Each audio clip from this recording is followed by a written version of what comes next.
और इस बीच बड़ी खबर आ रही है, ओबीसी बिल पर आज अहम चर्चा होनी है। इस बीच फिलहाल बीजेपी संसद दल की बैठक भी की जा रही है। इसमें पीएम भाग ले रहे हैं। बीजेपी संसद के लिए रणनीति बना रही है। पीएम सांसदों को संबोधित कर सकते हैं। कई दिनों से संसद जासूसी कांड से लेकर किसान मुद्दे पर ठप चल रही है। आज ओबीसी बिल पर विपक्ष ने साथ देने की बात कही है। इससे लग रहा है कि आज संसद में कामकाज हो सकता है। मेरे सहयोगी अशोक सिंघल इस वक्त जुड़ गए हैं। अशोक, संसदीय दल की बैठक में चर्चा इस बात पर की जा रही है कि कैसे संसद बिना ठप हुए चल सके, या फिर इस बात पर कि कैसे ओबीसी बिल पास हो सके।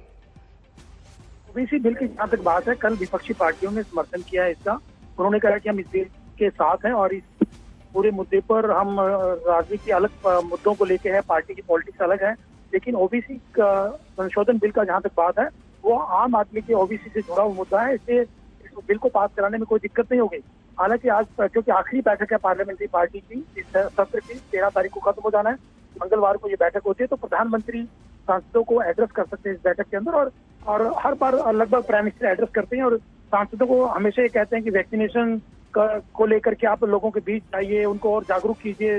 वैक्सीनेशन सेंटर्स हैं, वहां पे देखिए किस ढंग से वैक्सीन लगाया जा रहा है, और अपने कॉन्स्टिट्यूंसी में जाइए, लोगों से जुड़े जो सरकार के काम हैं, जो पॉलिसीज हैं सरकार की, उनको जाकर के लोगों को जोड़िए उनके साथ। तो हमेशा से प्राइम मिनिस्टर का ये रहा है और प्राइम मिनिस्टर आज एड्रेस कर रहे हैं इस बैठक को। अभी बैठक चल रही है, लेकिन संसद के कामकाज को लेके भी प्रधानमंत्री हमेशा कहते हैं कि सांसदों को सदन में रहना चाहिए। और आज व्हिप भी जारी किया गया। लोकसभा में आज के लिए व्हिप है और राज्यसभा में आज और कल 2 दिनों के लिए व्हिप है, क्योंकि महत्वपूर्ण बिल पास होने हैं। बहुत बहुत शुक्रिया इस तमाम जानकारी के लिए आपका। तो ओबीसी संशोधन बिल पर आज लोकसभा में चर्चा होनी है और सरकार बिल को पास कराने की कोशिश करेगी। विपक्षी पार्टियों ने भी इस बिल पर समर्थन देने का ऐलान किया है और कहा है कि इस बिल को चर्चा करके पास करना चाहिए। बीजेपी ने लोकसभा में आज और राज्यसभा में 2 दिन के लिए व्हिप जारी किया है, यानी सरकार की कोशिश है कि बिल आज ही पास करा लिया जाए, लेकिन विपक्ष पहले चर्चा की मांग पर अड़ा हुआ है। विरोध पार्टी के जितने भी नेता हैं और मेंबर्स ऑफ पार्लियामेंट इस बिल का हम समर्थन करेंगे। इसलिए हम ये चाहते हैं आज जो पार्लियामेंट में इंट्रोडक्शन हो रहा है उसी वक्त वो चर्चा करके उसको पास करना चाहिए। उनसे पहले पूछा क्या चाहते हो तो उन्होंने 3 इशू बताए। उन 3 इशू पे हम चर्चा करने के लिए तैयार हैं। उन्होंने ही सहमति प्रकट की थी। पेगासस इशू पे अगर वो मंत्री के हाथों से कागज नहीं फाड़ते तो आज ये परिस्थितियां नहीं बनती, क्योंकि एक मेंबर को, माननीय मेंबर को सस्पेंड करना पड़ा और विषय आया जब माफी मांगने का तो उन्होंने कहा माफी नहीं मांगेंगे। इतना बड़ा गलत आचरण करके भी कोई माफी नहीं मांगते हैं, तो हाउस को चलाना कौन नहीं चाहता, चलाना कौन चाहता है। जब ये सदन में 102 अमेंडमेंट बिल पास किया गया था, हम लोग सरकार को ये नसीहत दी थी, ये सचेत किया था कि आप प्रदेशों की अधिकार को हनन मत किया करो, लेकिन ये सरकार हमारे बात सुन रहा नहीं। ये बहुमत की बाहुबली से हमारी बात नहीं सुने गए। लेकिन आज क्या हुआ? आज जब हिंदुस्तान की आम लोग, हिंदुस्तान की पिछड़े वर्ग लोग जब आंदोलन रहते हैं तो ये उनकी आंदोलन की डर के मारे चपेट में आ चुके हैं। और अभी ये मानने के लिए बहुत इंपॉर्टेंट बिल, बहुत समाज के हित के लिए जो है, ओबीसी समाज के हित के लिए है, ट्राइबल के हित में जो है, ऐसा बिल मोदी जी सरकार ला रहे हैं। इसलिए मैं निवेदन करता हूं, मैं हाथ जोड़ के प्रार्थना करता हूं, कृपया आपके सीट में बैठिए, चर्चा करिए। सरकार, मोदी जी के नेतृत्व की सरकार, हम चर्चा चाहते हैं। ओबीसी का जो इश्यू है ये बहुत बड़ा इश्यू है, ओबीसी का हित का है। आप बैठ के चर्चा करिए, चर्चा करके पारित करिए। आपका सजेशन हम बहुत सहर्ष स्वीकार करेंगे, यही मैं कहना चाहता हूं। ओबीसी संशोधन बिल को क्यों अहम बता रही है सरकार, ये आपको दिखा देते हैं। क्यों इसका पास होना जरूरी है। ओबीसी लिस्ट बनाने पर राज्यों को हक दिया जाएगा, इस बिल में ये कहा गया है। साथ ही राज्य अपनी ओबीसी लिस्ट बना पाएंगे, हर राज्य को अपनी ओबीसी लिस्ट बनाने का मौका मिलेगा। ये भी इस बिल का हिस्सा है। किसी नई ओबीसी जाति को आरक्षण दिया जा सकेगा। ये तमाम वो बातें हैं जो इस बिल में कही गई हैं। अब तक केंद्र के पास ही यह हक था, लेकिन अब इसे राज्यों को भी दे दिया जाएगा। हर राज्य अपनी सुविधा अनुसार ये लिस्ट तैयार कर पाएगा। विवाद दरअसल क्या है इस बिल को लेकर, ये आपको बताते हैं। महाराष्ट्र ने मराठा समुदाय को दिया था आरक्षण, जिसे लेकर विवाद हुआ था। केंद्र सरकार भी इससे सहमत थी, लेकिन सुप्रीम कोर्ट ने यह आरक्षण खारिज कर दिया था, जिसके बाद ये विवाद उठा और अब ओबीसी आरक्षण बिल लाने की बात की जा रही है। संशोधन बिल होगा ये। सुप्रीम कोर्ट की दलील है कि राज्यों को हक नहीं दिया जाए।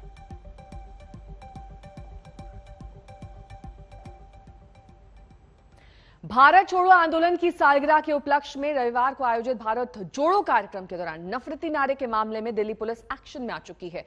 कुल 6 लोगों को हिरासत में लेकर पूछताछ जारी है। इन लोगों के नाम विनोद शर्मा, दीपक सिंह, विनीत क्रांतिप्रीत सिंह और अश्विनी उपाध्याय हैं। सूत्रों के मुताबिक इनकी गिरफ्तारी मुमकिन है। अब तक इस मामले में किसी की गिरफ्तारी नहीं हुई है। हिंदू सेना के विष्णु गुप्ता को डिटेन नहीं किया गया है। वहीं दिल्ली पुलिस के सीनियर अफसरों के मुताबिक भूपेंद्र उर्फ पिंकी चौधरी और भगवा कपड़े पहने वीडियो में नारे लगा रहे उत्तम मलिक की तलाश की जा रही है। पुलिस सूत्रों के मुताबिक पिंकी चौधरी ने ही ज्यादातर लोगों को बुलाया था।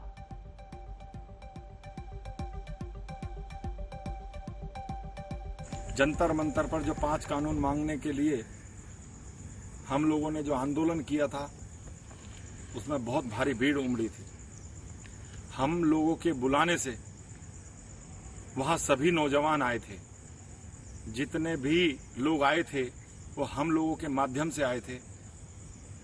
और अगर किसी बच्चे ने कोई गलत किया है तो वो सरकार को माफ कर देना चाहिए, क्योंकि ऐसी भीड़ में कहीं से भी कोई भी आ जाता है, कोई भी कह देता है। अगर उस बच्चे ने कोई बात ऐसी कही भी है, देखो हमारे बुलाने से पूरे देश के कोने कोने से लोग वहां आए थे और हिंदू रक्षा दल जिम्मेदारी लेता है। जो भी लोग वहां थे वो हमारे थे, बात खत्म हो गई है। उसने अगर कोई गलत बात कही है तो हम उसके लिए माफी मांगते हैं, लेकिन हमारे युवा, उनका मनोबल नहीं टूटना चाहिए। हिंदू रक्षा दल के कार्यकर्ता थे सभी वहां, मैं जिम्मेदारी ले रहा हूं सभी। और अब आपको बताते हैं कि पूरा मामला दरअसल क्या है। रविवार को दिल्ली के जंतर मंतर पर ये नारे लगे थे। भारत जोड़ो आंदोलन के तहत ये कार्यक्रम आयोजित किया गया था। भारत छोड़ो आंदोलन की सालगिरह पर भारत जोड़ो कार्यक्रम, जिसे लेकर अब नया विवाद। कार्यक्रम में औपनिवेशिक कानून खत्म करने की मांग की गई। कार्यक्रम के दौरान कुछ लोगों ने ये भड़काऊ नारे लगाए, जिसे लेकर अब ये पूरा विवाद है। वहां बहुत सारे लोग गए थे, हम भी गए थे। कार्यक्रम वहां 1 घंटे चला। 1 घंटे के बाद जैसे वहां भीड़ आने लगी, पुलिस ने कहा कि क्राउड आ रही है, आप कार्यक्रम खत्म कर दीजिए। हम सब लोग मंच छोड़ के चले गए। पुलिस ने एक बार बोला हमने मंच खाली कर दिया। अब उसके बाद वहां कोई आता है, कोई कुछ बयान देता है, कोई वीडियो जारी करता है। इसलिए सबसे पहले मैंने ही बोला था कि आप तत्काल वीडियो की सत्यता जांच कर लीजिए। अगर ये वीडियो सही है तो जो लोग उसमें हैं हम पहचान नहीं पा रहे हैं, आप इनको पकड़िए, इनके खिलाफ कार्रवाई करिए। अगर ये वीडियो फेक है तो जिन्होंने फेक वीडियो बनाया हमें बदनाम करने के लिए, उनके खिलाफ कार्रवाई करनी है। दिल्ली देश की राजधानी बद से बदतर हो गई है। यहां पर वकीलों पे हमला होता है, यहां पर इतना बड़ा दंगा हुआ। देश की राजधानी में निर्भया कांड 2 हुआ, जहां एक छोटी बच्ची के साथ बलात्कार करके उसको जला दिया गया। और अब ये घटना भारतीय जनता पार्टी के लोग अंजाम दे रहे हैं। आप देश की राजधानी का माहौल खराब कर रहे हैं। पूरे दुनिया में आप क्या संदेश देना चाहते हैं? आज से दिल्ली की कानून व्यवस्था नहीं संभलती। और अब बात कांग्रेस नेता कपिल सिब्बल के घर हुई जन्मदिन की दावत की करेंगे। ये दावत कोई आम दावत नहीं थी, क्योंकि इस दावत में विपक्ष के कई दिग्गज जुटे थे। राहुल गांधी की गैर मौजूदगी में विपक्ष के इस जमावड़े की सियासी गलियारों में खूब चर्चा है। राहुल इस वक्त श्रीनगर में है, प्रियंका विदेश में है। कपिल सिब्बल ने कहा कि बीजेपी के खिलाफ एक मजबूत मोर्चे की जरूरत है। शरद पवार ने कहा सिब्बल जो मुद्दे उठाते हैं, पार्टी के भीतर हो या बाहर, उनसे वो सहमत हैं।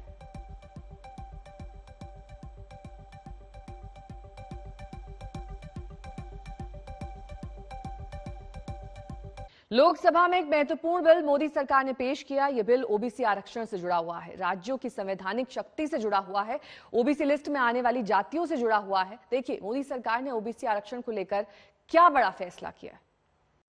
बिल पर आपको देश के मुखिया कहते हैं कि हम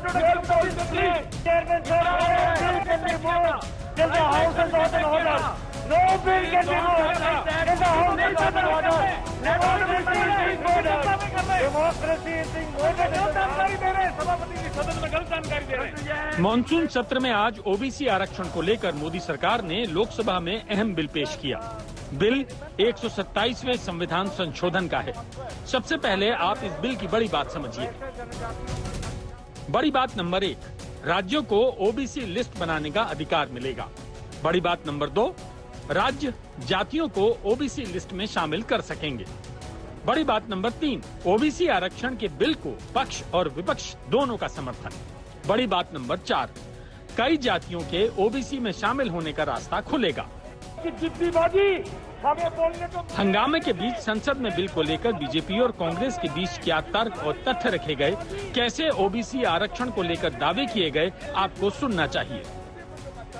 एक बहुत बड़ा इम्पोर्टेंट ओबीसी रिलेटेड जो बहुत बड़ा अमेंडमेंट है वो भी हम पारित करना चाहते हैं। सब चर्चा करने दो, कंस्ट्रक्टिव सॉल्यूशन देने दो। पूरा दिन के लिए हम चर्चा के लिए तैयार है। इसलिए जैसे अजीर बाबू हो और बीएसपी का हमारा सांसद हो और सुदीप बंडोपाध्याय बाबू हो, वो सब अभी एक मिनट में बात किया। मैं चाहता हूँ पूरा चर्चा करने दो, शांति से चर्चा करने दो। बहुत इम्पोर्टेंट बिल, बहुत समाज के हित के लिए जो है, ओबीसी समाज के हित के लिए है, ट्राइबल के हित में जो है, ऐसा बिल मोदी जी सरकार ला रहे हैं। इसलिए मैं निवेदन करता हूँ, मैं हाथ जोड़ के प्रार्थना करता हूँ, कृपया आपके सीट में बैठिए, चर्चा करिए। सरकार, मोदी जी के नेतृत्व की सरकार, हम चर्चा चाहते हैं। ओबीसी का जो इश्यू है ये बहुत बड़ा इश्यू है, ओबीसी का हित का है। आप बैठ कर चर्चा करिए, चर्चा करके पारित करिए। आपका सॉल्यूशन हम बहुत सहर्ष स्वीकार करेंगे। जब ये सदन में 102 अमेंडमेंट बिल पास किया गया था, हम लोग सरकार को ये नसीहत दी थी, ये सचेत किया था कि आप प्रदेशों की अधिकार को हनन मत किया करो। लेकिन ये सरकार हमारे बात सुनवा नहीं। ये बहुमत की बाहुबली से हमारी बात नहीं सुने गए। लेकिन आज क्या हुआ? आज जब हिंदुस्तान की आम लोग, हिंदुस्तान की पिछड़े वर्ग लोग जब आंदोलन रहते हैं तो ये उनकी आंदोलन की डर के मारे चपेट में आ चुके हैं। हो गया। अभी ये मानने के लिए कहेंगे। सोमवार को बिल पेश कर दिया गया। मोदी सरकार की मंशा है कि मंगलवार को यानी कल बिल पर चर्चा हो और जल्द से जल्द संसद से पास किया जाए। मुमकिन है कि बिल आसानी से पास भी हो जाए क्योंकि विपक्ष एक सुर में इसका समर्थन कर रहा है। विरोध पार्टी के जितने भी नेता है और मेंबर्स ऑफ पार्लियामेंट इस बिल का हम समर्थन करेंगे। इसलिए हम ये चाहते हैं आज जो पार्लियामेंट में इंट्रोडक्शन हो रहा है उसी वक्त वो चर्चा करके उसको पास करना चाहिए। We have already said, we have given so motu statement, and the day one we are telling we are ready for other issues for the discussion. They are not allowing you see the tweet of Mr. Derek O'Brien, and he is all along telling that till 13 there is no discussion, there is no deliberation, there is no business. This is repeatedly they are telling. Is it the mistake of Prime Minister? And speaking irresponsibly has become the habit of opposition. संसद से bill pass होते ही राज्यों को नई शक्तियां मिल जाएंगी। सरल शब्दों में समझें तो महाराष्ट्र में मराठा समुदाय, गुजरात में पटेल समुदाय, हरियाणा में जाट समुदाय और कर्नाटक में लिंगायत समुदाय को ओबीसी लिस्ट में शामिल करने का मौका मिल सकता है। बिल पेश होते ही मराठा आरक्षण को लेकर सियासत भी शुरू हो गई है। तो बैकवर्ड घोषित करने का जो अधिकार स्टेट का था वो जो चला गया था वो अब स्टेट को वापस मिल रहा है, तो पहले वो कार्रवाई तो पूरी करें बैकवर्डनेस की। इसलिए ये मुझे ऐसा लगता है कि एक प्रकार से अपनी जिम्मेदारी को टालने का ये काम है। जब ये मांग उठती है तो जो आपको जिम्मेदारी दी है, क्योंकि सुप्रीम कोर्ट ने मराठा बैकवर्डनेस का जो एक रिपोर्ट था उसको नकार दिया, तो नए सिरे से बैकवर्ड घोषित करना पड़ेगा। तो अब तक तो ये कह सकते थे कि भाई करना है, लेकिन भी हमारे पास तो स्टेट के पास कोई अधिकार ही नहीं है। अब ऐसा नहीं है, अब इस अमेंडमेंट से सारा अधिकार स्टेट को मिल रहा है, उनकी जिम्मेदारी उनको करना था। अगले साल कई राज्यों में चुनाव हैं। ऐसे में बिल की टाइमिंग को लेकर इसे ओबीसी कार्ड से जोड़कर भी देखा जा रहा है। वैसे भी मोदी कैबिनेट में विस्तार के बाद इसी मुद्दे पर प्रधानमंत्री ने विपक्ष को घेरा था। मंत्री बने, देश के ओबीसी मंत्री बने, देश के किसानों के बेटे मंत्री बने, ये बात कुछ लोगों को राज नहीं आती है और इसलिए उनका परिचय तक नहीं होने देते हैं। और इसलिए माननीय अध्यक्ष जी, मंत्रिमंडल में नवनियुक्त सदस्यों को लोकसभा में इंट्रोड्यूस समझा जाए। ओबीसी आरक्षण पर अधिकार देने वाला बिल सरकार ने आज लोकसभा में पेश कर दिया। इस बिल के माध्यम से सरकार राज्यों को ओबीसी लिस्ट बनाने का अधिकार दे रही है। यह बिल आसानी से पास भी हो जाएगा। सियासी टकराव के बीच विपक्षी पार्टियों ने भी सरकार को इस बिल पर समर्थन देने का फैसला किया है। अब इस बिल को पास होने में कोई अड़चन नहीं है, यानी कि सरकार और विपक्ष इस बिल को लेकर एक पेज पर है। मोदी सरकार का यह बिल बड़ा ओबीसी कार्ड माना जा रहा है, जिसका फायदा 2022 के चुनाव में देखने को मिल सकता है। अशोक सिंघल, दिल्ली, आज तक। इस वक्त की बड़ी खबर दिल्ली से सटे गाजियाबाद से आ रही है, जहां पर दासना इलाके में आज तड़के अज्ञात बदमाशों ने वारदात को अंजाम दिया है। दासना के देवी मंदिर के प्रांगण में सो रहे एक साधु पर बदमाशों ने चाकुओं से हमला किया। घायल साधु को गाजियाबाद के एक निजी अस्पताल में भर्ती कराया गया है। जख्मी साधु की पहचान स्वामी नरेशानंद के रूप में हुई है। नरेशानंद 7 अगस्त को बिहार के समस्तीपुर से यहां आए थे। दासना के जिस प्राचीन देवी मंदिर में वारदात हुई, उसके महंत स्वामी नरसिंहानंद के शिष्य नरेशानंद है।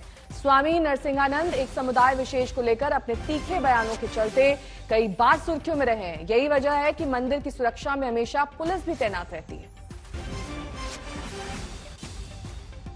बाहर सोए हुए थे खुले में, तभी जैसा कि बताया जा रहा है कि कोई व्यक्ति आया और उसने उनके ऊपर कई वार किए चाकू से। तो अभी उनकी स्थिति ठीक है, उनको अस्पताल में भर्ती करवाया गया है। हॉस्पिटल में तत्काल जानकारी मिलते ही वहाँ उनका इलाज चल रहा है। तो इसमें हम सभी पहलुओं पर जांच कर रहे हैं कि क्या कोई बाहर से आया था या कोई आसपास का व्यक्ति कोई जानकार भी हो सकता है।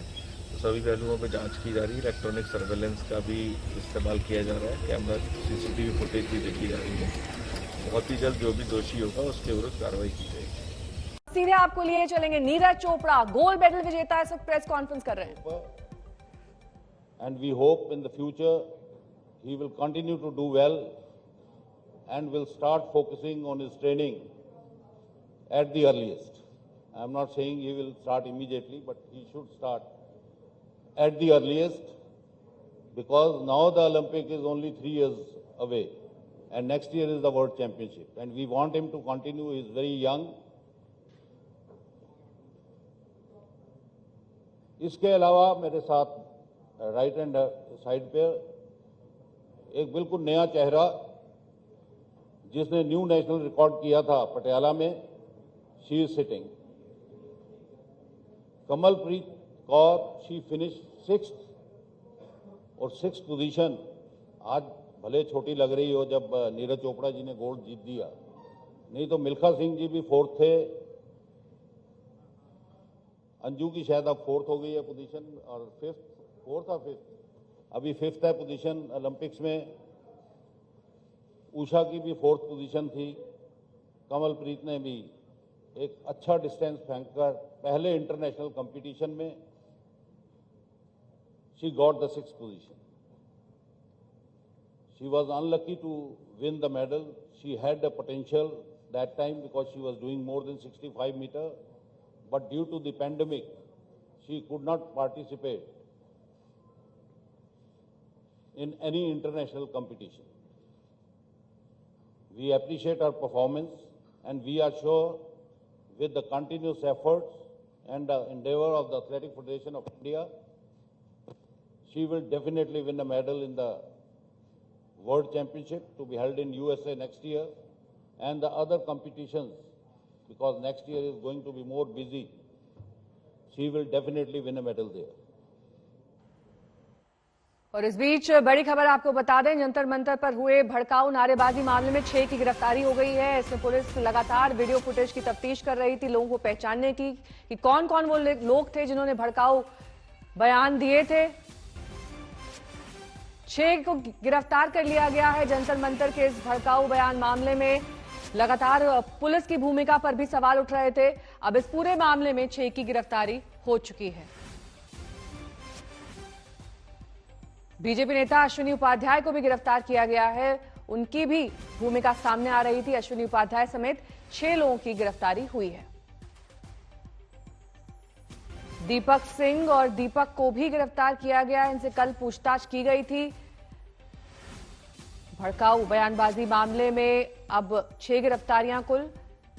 रविवार को यह घटना हुई थी जंतर मंतर पर, जब भारत छोड़ो आंदोलन की सालगिरह के मौके पर भारत जोड़ो आंदोलन जैसा कार्यक्रम आयोजित किया गया। हिमांशु मिश्रा मेरे सहयोगी इस तमाम जानकारी के साथ जुड़ गए हैं। हिमांशु, जो 6 लोग गिरफ्तार किए गए हैं, उनकी भूमिका किस तरीके से सामने आई है इस मामले में?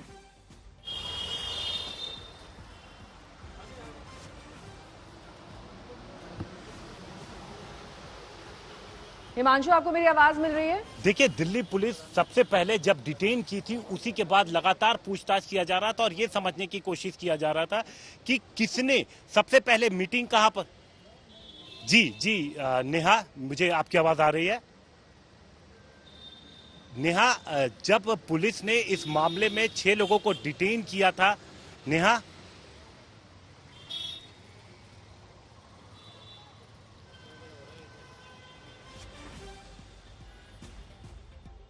ठीक है, बोलिए हिमांशु, आपकी आवाज आ रही है?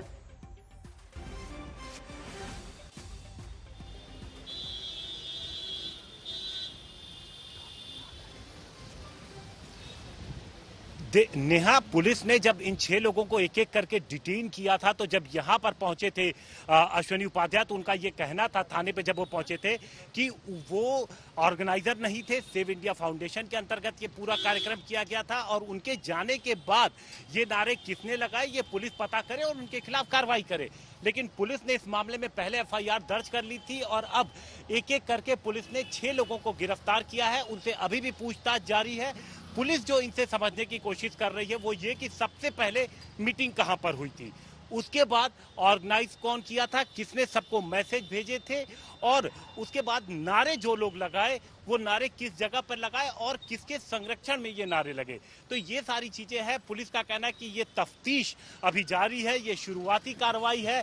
पुलिस की टीमें लगातार लगी हुई हैं। जिन और लोगों का नाम हो रहा है या किसी की पहचान हो रही है तो उसको पकड़ने के लिए भी पुलिस की टीम लगी हुई है। क्राइम ब्रांच ने जिन 2 लोगों से क्राइम ब्रांच की टीम दीपक और दीपक सिंह से पूछताछ कर रही थी, कुछ देर पहले उन्हें यहीं लाया गया क्योंकि यहाँ पर गिरफ्तारी की प्रक्रिया चल रही थी। डीसीपी, एडिशनल डीसीपी सभी लोग इस थाने पे पहुंच चुके हैं और सभी जब 4 लोगों से पूछताछ थी तो बाकी को 2 लोगों को जब लाया गया तो 6 लोगों से यहीं पर पूछताछ की जाने लगी और यहीं पर गिरफ्तारी की प्रक्रिया पूरी की गई है। अब पुलिस का यह कहना है कि जो सिलसिलेवार तरीके से है सारी चीजें इन्वेस्टिगेशन में रखी जाएगी कि पहली मीटिंग जब से हुई थी उससे लेकर के जो नारे लगे थे उस घटनाक्रम तक एक एक चीज पुलिस उसको समझने की कोशिश कर रही है। एक एक चीज इन्वेस्टिगेशन में लाई जाएगी और जो प्रक्रिया, जो लड़के जिन लोगों ने नारे लगाए थे वो किसके बुलाने पे आए थे, इसके लिए पुलिस जो मेन लोग हैं उन सभी के मोबाइल फोन की भी जांच करेगी ताकि ये समझ में आ सके कि किसने बुलाया था, वो लड़के कौन थे, किस संगठन से, किन लोगों से वो जुड़े हुए हैं। जी नेहा। हिमांशु, जो 6 लोग गिरफ्तार हुए हैं उनके नाम पूरी तरीके से सामने आ चुके हैं या फिर सिर्फ अश्विनी उपाध्याय का नाम सामने आया है?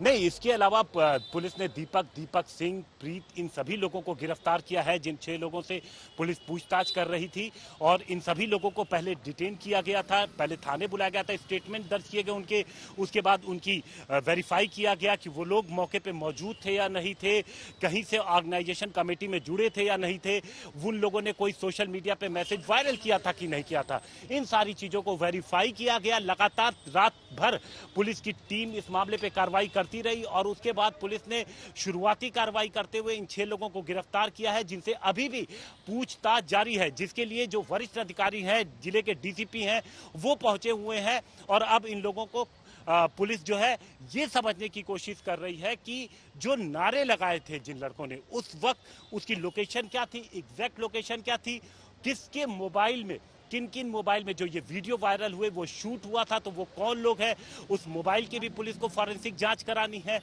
साथ ही साथ ये सभी लोग आपस में किस तरीके से कनेक्टेड थे, इसकी भी पुलिस पूछताछ कर रही है। तो इसके लिए पुलिस का कहना है कि अभी उनकी जांच जारी है, अलग अलग टीमें लगी हुई हैं। एक टीम यहाँ जो पूछताछ कर रही है, जो वरिष्ठ अधिकारियों के देखरेख में चल रहा है, जो थाने के अंदर आप देख रहे हैं कि यहाँ पर जो तमाम अधिकारियों की गाड़ियां मौजूद है, यहाँ पर दूसरी टीम, यहाँ से अगर कोई इंफॉर्मेशन मिल रही है, जो पूछताछ चल रही है, वो जो टीमें काम कर रही हैं, जो फील्ड में है, उनको भेजी जा रही है।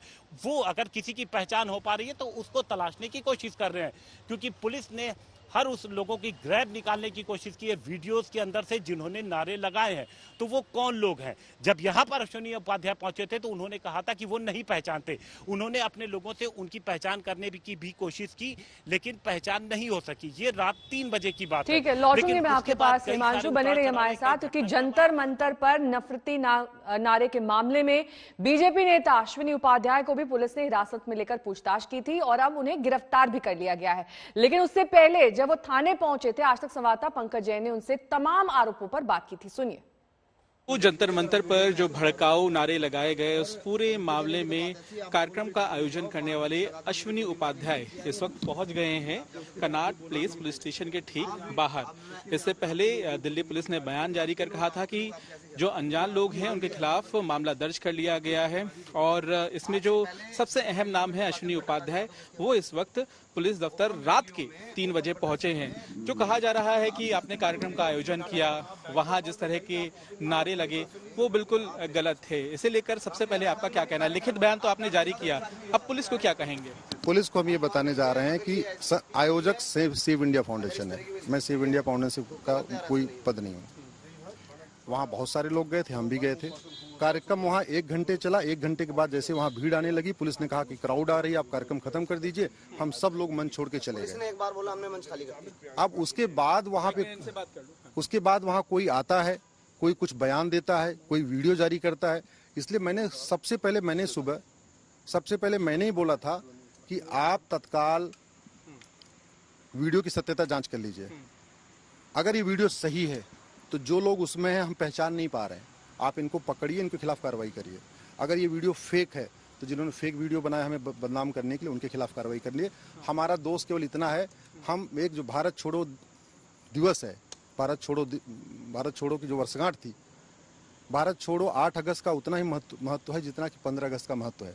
हम वहाँ केवल ये कहने गए थे, अंग्रेज चले गए, अंग्रेजी कानून चल रहे हैं, अंग्रेजी कानूनों भारत छोड़ो और भारत में संविधान को 100% लागू करो।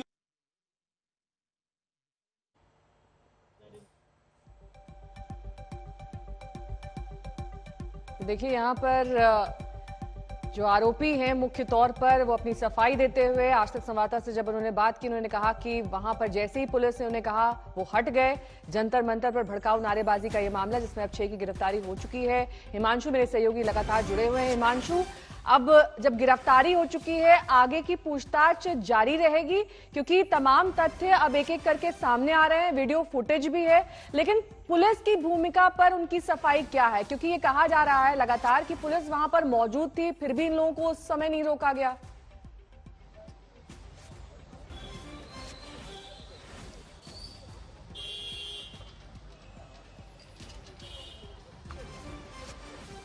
देखिए, बिल्कुल जो इसको लेकर के सवाल उठ रहे हैं कि अगर परमिशन नहीं थी तो किस तरीके से इतने लोग जुटे और पुलिस ने उन्हें वहां पर जुटने क्यों दिया? क्योंकि खुद अश्विनी उपाध्याय का कहना है कि जब पुलिस ने उनसे ये कहा कि भीड़ बढ़ रही है, यानी शुरुआत में पुलिस ने नहीं रोका, जब भीड़ बढ़ने लगी तब पुलिस ने उनसे जब जाके कहा, तो अश्विनी उपाध्याय का कहना है कि फिर वो वहां से निकल गए और उसके बाद जो भी नारेबाजी हुई वो उस वक्त वहां पर मौजूद नहीं थे और जिस संस्था ने इस कार्यक्रम का आयोजन किया था वो उसमें पदाधिकारी भी नहीं है। तो सीधे तौर पर अश्विनी उपाध्याय यहाँ पर अपना पल्ला झाड़ते हुए नजर आ रहे हैं, लेकिन जो नारेबाजी हुई है उसके ये जो फुटेज है पुलिस उसको देख रही है। मौजूदगी के लिए पुलिस के पास कि कौन कितने बजे कहाँ मौजूद था, इसके लिए पुलिस जो सबके मोबाइल नंबर हैं उनकी जांच कर रही है। तो कई सारी ऐसी चीजें हैं जो तमाम तार हैं उनको जोड़ने की कोशिश की जा रही है कि कौन कौन लोग उस वक्त मौजूद थे। उसके लिए वीडियो फुटेज के अलावा जो फॉरेंसिक एविडेंस है, जो टेक्निकल एविडेंस है, पुलिस उसका भी सहारा लेगी। तमाम जानकारी आपसे लेंगे, लेकिन जिस पिंकी चौधरी की पुलिस तलाश कर रही है उसने ये कार्यक्रम कराने की जिम्मेदारी ली है। जंतर मंतर पर जो 5 कानून मांगने के लिए हम लोगों ने जो आंदोलन किया था उसमें बहुत भारी भीड़ उमड़ी थी। हम लोगों के बुलाने से वहां सभी नौजवान आए थे। जितने भी लोग आए थे वो हम लोगों के माध्यम से आए थे।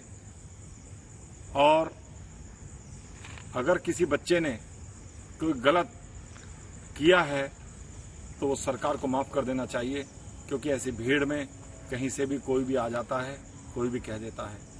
अगर उस बच्चे ने कोई बात ऐसी कही भी है, देखो हमारे बुलाने से पूरे देश के कोने कोने से लोग वहां आए थे और हिंदू रक्षा दल जिम्मेदारी लेता है।